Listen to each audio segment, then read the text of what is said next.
Qué grande ahí el asombro. Tenemos la cortina también para esta sección como corresponde. Se agradece, se agradece. Y vamos a hablar, como decía, ahí como escucharon, de libros. De libros y cine vamos a hablar, porque el libro que se editó hace poquito, me va a corregir él seguramente, es Pesadilla en lo profundo de la noche, y su creador, su escritor, el autor de este libro es Matías Horta. Matías, ¿qué haces? ¿Cómo estás? Hola Javi, ¿qué tal? ¿Cómo vas? Ahí están, para los que lo están viendo, miren, estamos así, ¿no? Estamos puesta en escena, valga la redundancia, para hablar de Freddy Krueger, para hablar de Pesadilla, para hablar... No es tu primer libro, ¿no? Claro. 3 son. Sí, ¿Este es el tercero? Con Cuarto Menguante sí es el tercero, técnicamente el 4, porque el primero fue el de Carpenter, Encerrados toda la noche, sobre John Carpenter. Después Cuerpo fuera de control, acerca de David Cronenberg. Después la segunda edición del de Carpenter, porque se agotó la primera, que es como un libro nuevo, o sea, el 95% un libro nuevo. Fue como haberlo escrito de nuevo. Ajá. Y después ahora Pesadilla en lo profundo de la noche. Amén también de, por ejemplo, los proyectos con A Sala Llena, por ejemplo, el canon del cine norteamericano que hice con el grosso de Freddy Friedlander. Exactamente, porque bueno, a Matías también lo pueden leer en La Sala Llena. ¿En dónde más te pueden leer? Que acá no me he escrito la producción. Mirá qué bueno. No, principalmente en en la sala llena y después guiones en, por ejemplo, Zep Films o Guion2, pero siempre activo.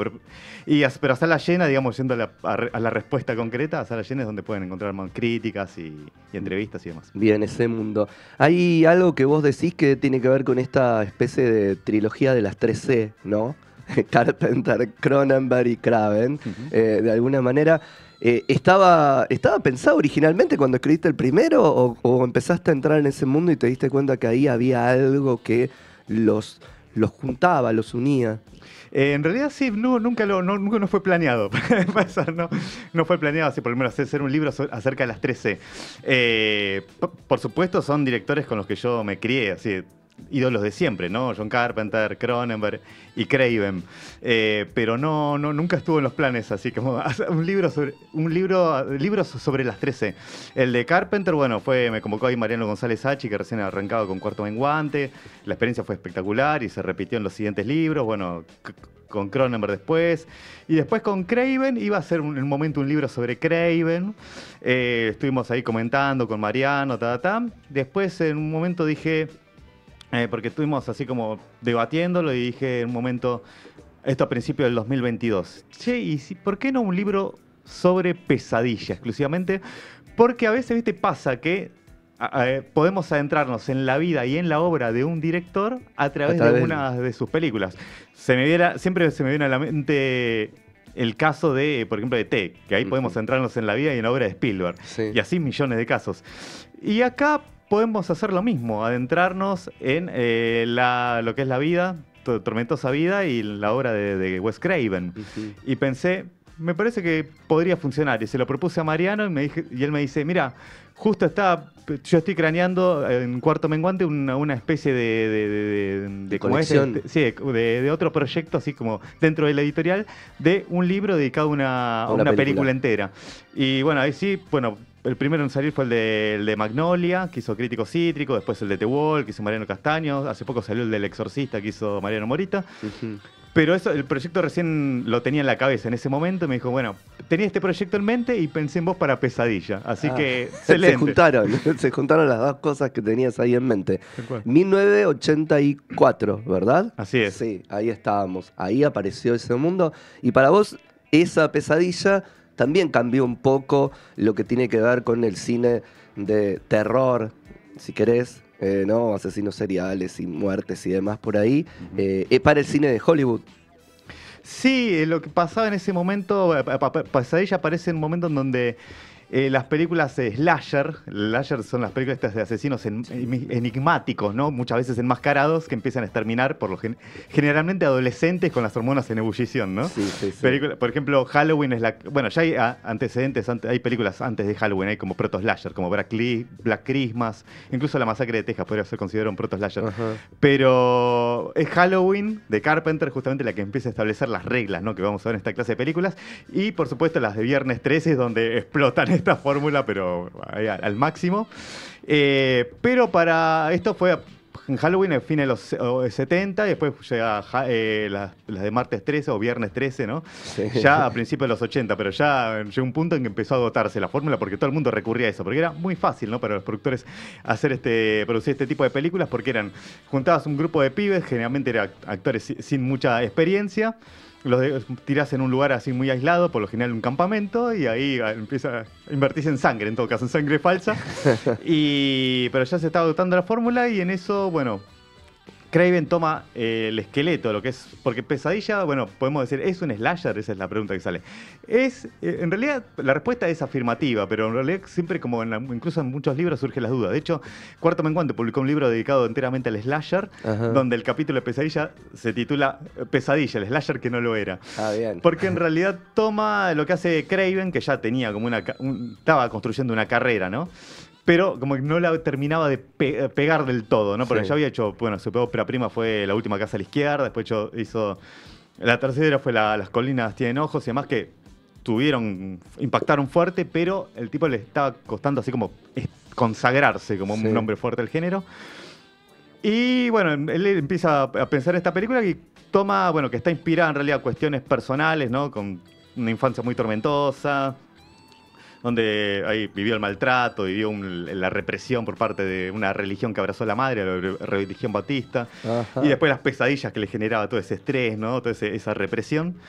Y además unas notas que él leía que salieron a principios de los 80 en Los Angeles Times acerca de inmigrantes de Camboya que salían de los killing fields, ¿viste? Los campos de concentración, que quedaban como muy traumados y los hijos de esos matrimonios empezaban a tener pesadillas, ¿no? Donde alguien los perseguía y muchos morían en medio de las pesadillas. Wow.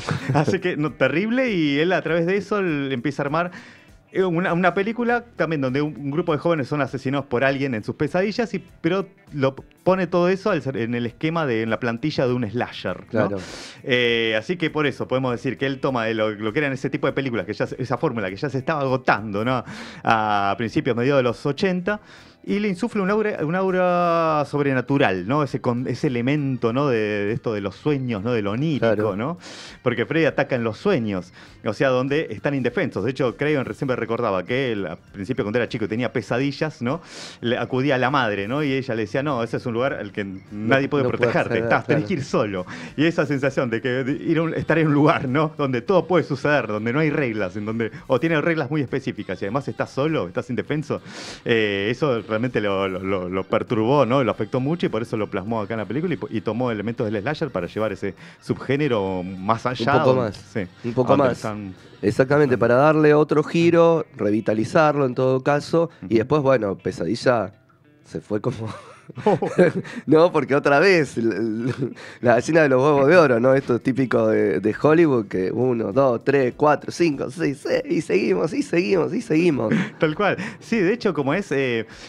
justo como es en la intro del libro lo planteo, como Pesadilla, la primera película esencialmente cuenta tres cosas. Por un lado, es la historia de este chico atormentado, ¿no? Que es Wes Craven, que encontró la manera de canalizar definitivamente todas sus obsesiones, sus miedos, ¿no? En la película que lo terminó de consagrar, en la que se convirtió en su obra maestra, que es justamente esta. Más allá que en todas sus películas está esta impronta, ¿no? Sobre todo el tema de la familia, ¿no? Y cómo los personajes, los más jóvenes sobre todo, tienen que rebelarse contra un montón de cosas, pero también con el condimento de lo onírico como parte de la ecuación. Sí. Pero empieza ahí donde empieza a encontrar eso, después empieza a canalizar así definitivamente eso, y después es la historia de una empresa que cobra vuelo, en este caso New Line Cinema. Claro. Que la productora, que hasta ese momento era mayormente una distribuidora. Al principio, bueno, Bob Shaye, que es su cerebro, empezó a distribuir películas que estaban fuera del copyright, porque el tipo tenía siempre una mentalidad creativa, pero se formó como abogado y se especializó en el tema del copyright. Y empezó a distribuir películas que no tenían dueño, ¿no? Básicamente. Y por eso, bueno, a mí empezó a construir su imperio. Y después empezó a poner de a poquito plata en películas, por ejemplo, las de John Waters. Fue el primero, New Line Cinema empezó a distribuir las películas de John Waters. Y a poquito empezó a producir películas. Al principio no salió bien el negocio, pero después, de hecho, con Pesadilla era como, la apuesta era fuerte, era como la empresa estaba mal económicamente, era como a matar o morir. O sea, claro. si salía mal, chau, se hundía la empresa. Pero sin embargo, bueno, la película sabemos que funcionó la primera y después a partir de ahí empezaron a construir esta saga. Y por eso, más allá de que hoy New Line Cinema es parte de Warner, se la sigue considerando la casa que Freddy construyó. Así que a ese punto hay un agradecimiento con Freddy Krueger. Y justamente la otra parte, lo otro que cuenta el libro también es el origen de un nuevo mito del horror, que es Freddy Krueger. Claro, exactamente, que ahí ya no hay máscara, ¿no? ¿Qué pasa con las explicaciones? Porque siempre a veces las películas necesitan esto de dónde viene la psicología del personaje para tratar de entenderlo y que no nos dé tanto miedo si le encontramos una explicación. Digo, por ahí se desmarca también un poquitito, ¿no? Sí, esa clase de elementos la hacían ya distintiva a lo que era el slasher clásico. Como bien decís, viste, ahora no usa máscara como era constante en muchas de estas películas, ¿no? Como por ejemplo Michael Myers, como Jason y demás. Sí. Sino que esta vez estaba quemado Freddy, sí, ¿no? Porque recordemos, es la historia como la cuentan ahí promediando la película, era un asesino de chicos, ¿no? Que, bueno, lo termina capturando y demás, pero por unas cuestiones burocráticas queda libre. Y los padres de esos chicos lo terminan ajusticiándolo, lo prenden fuego vivo. Por supuesto, después él vuelve para atacar a los hijos en los sueños, pero ahí tenemos otro condimento, lo que es esta imaginería, esta preocupación de Craven por las familias y sus secretos más tortuosos, ¿no? Cómo las familias o cómo las personas más aparentemente civilizadas pueden cometer actos atroces. Bueno, ya lo había planteado en la última Casa a la Izquierda, donde los padres así correctos, es muy clase media de una chica, bueno, cuando se enteran de que, bueno, se topan con la patota que violó y asesinó a esa chica, lo terminan justiciando de una manera muy, muy cruenta. Sí. Bueno, esa constante se repitió en todas las películas de Craven, ¿no? Ese tema de la familia.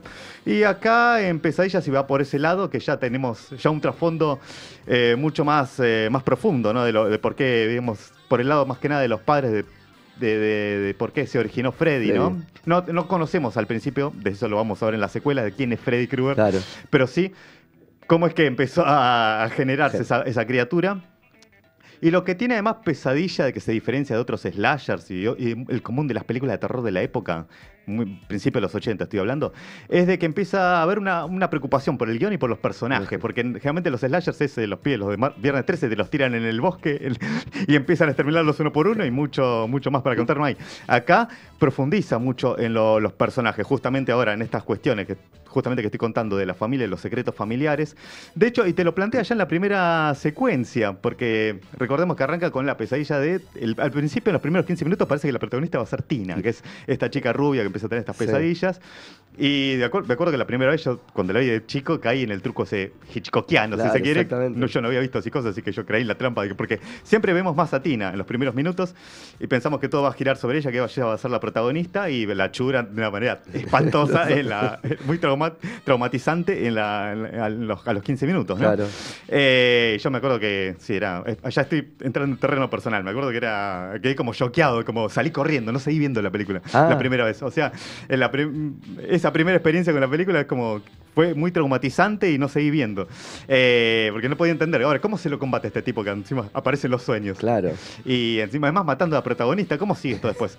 Y después vemos que sigue con Nancy, pero ya en la primera parte, además del engaño de quién es la protagonista, de quién puede ser la protagonista, ya te plantea una situación, porque recordemos, en la primera secuencia Tina se despierta, bueno, está en ese lugar, en esa fábrica, aparece este ser, viste, que no sabemos que todavía se llama Freddy, y despierta de esa pesadilla y aparece la madre ahí que medio que se alarmó, después aparece otro hombre que la reclama a la mujer, que claramente no es el padre de la chica, y medio que hay como un trato muy indiferente, o sea, ahí podemos darnos cuenta de cuál es la dinámica o falta de dinámica en la relación entre padres e hijos.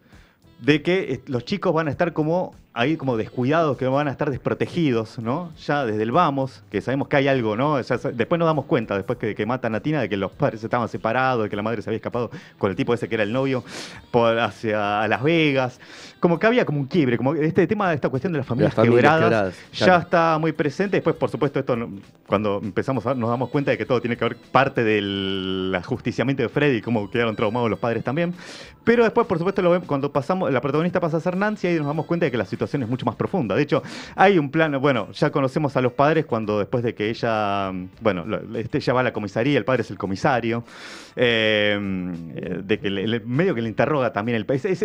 Bueno, ya en el libro hago como una especie de análisis secuencia por secuencia, donde empiezo a detallar esta clase de cuestiones, ¿no? Por ejemplo, cómo es el vínculo con el padre, que el padre al principio le interroga, no trata como una hija, básicamente. Sino como un policía, no como un padre. Claro, básicamente, y mucho de eso pasa a lo largo de toda la película. Claro. De hecho, nos damos cuenta que están separados los padres, ella vive con la madre. De hecho, hay un plano, como el comienzo de una de las secuencias, que arranca con un plano general de la fachada de la casa, en la calle Elm, claro, porque la película se llama A Nightmare on Elm Street, una pesadilla en la calle Elm. En donde todo parece idílico, cantan los pajaritos, todo está todo muy iluminado, muy pulcro, pero después hay un corte al interior donde la madre se está sirviendo una botella de alcohol, y ahí nos damos cuenta que la madre es alcohólica, que hay todo un trauma ahí, ¿viste? Es como una familia rota, realmente, sí. Y eso es algo interesante, una cuestión, ¿viste? Que profundiza bastante, además en Nancy, cómo tienen que lidiar con los padres y después con este ser del inframundo, sí, de los sueños, ¿viste? Y, o sea que hay un desarrollo de personajes, claro, sí, sí, y eso la hace mucho más distinta a otros exponentes del género. Exactamente. Nos queda, allá se me hicieron señas, nos queda un montón de cosas, porque recuerdo que fue la primera película para Johnny Depp. ¿Sí? Tal cual. Recuerdo que Robert Englund, para algunos, es el alienígena bueno que se pasa al lado de la resistencia en Bay, invasión extraterrestre, y acá hace una cosa completamente distinta. Totalmente. Pero todo eso supongo que por ahí debe aparecer en el libro. Total. Libro que editó entonces... Cuarto Menguante, Pesadilla en lo profundo de la noche, Matías Horta, y se puede conseguir en las librerías.